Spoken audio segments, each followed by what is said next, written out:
Hello guys, magandang umaga, magandang araw, magandang gabi. Ito naman, magluluto naman ako ng maragdiyay, pagkaing Arabo. Tsaka yun yung mga ingredients ko dyan. Ayan, kilala niyo naman siguro yung mga gulay, di ba? So ayan, yung mga manok dyan, ay manok, yung manok dyan, hiniwa ko lang. At binalatan ko, ayaw nilang kumain ng skin.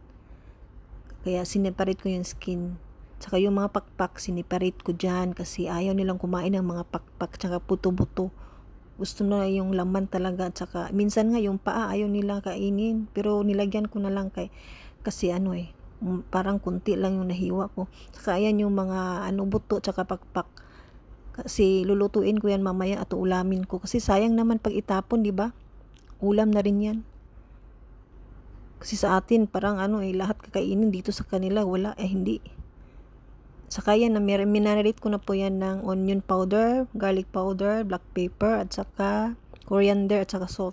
So, ayan yung mga gulay na prepare ko, yung mga ingredients, sibuyas, saka bawang. Na-marinate ko yan ng onion powder, at saka garlic powder, black pepper, coriander, at saka asin. So, ayan yan, nagluluto na ako. Yung kamatis pala, kailangan durug-durugin talaga para maluto siya. Nilagyan ko pala ng dyan, yun, sugar yun, saka garlic powder, onion powder.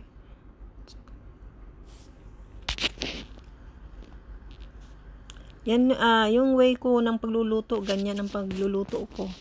Saka yung mga gulay po, yung patatas at saka carrots, pinakuluan ko na po ng ng 10 minutes para siya, malambot na siya. Para pag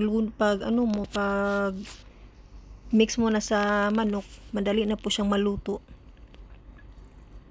Ayan. Kasi yung manok, madali lang po siyang maluto kaysa yung karne. Kasi minsan hindi naman tayo perfecto magluto, 'di ba? Minsan nauna yung magluto yung patatas saka yung carrots hilaw pa, 'di ba? Kaya minabuti ko lang pakuluan po lahat. Pero yung kusa na yan, hindi ko na pinakuluan kasi siya madali din siya malambot. Ayan, yung patatas, nakuluan na po yan.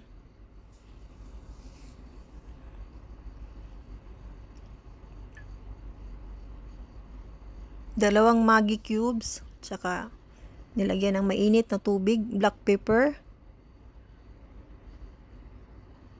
Tsaka yung carrots, nakuluan na din yan. Kaya pinahuli ko ng maglagay. Tsaka yung yan, tomato paste. Dalawang tomato paste lang yung lagay ko kasi maraming kamatis na yung nilagay ko, di ba? Tsaka yan, dalawang bawang, dalawang bilog na bawang, dry lemon, dalawang bilog na dry lemon. Tsaka yan, kalabasa. Huli ko yung nilagay yung kalabasa kasi madali din siyang maluto. At saka yung nilagay ko na powder, coriander powder po yan.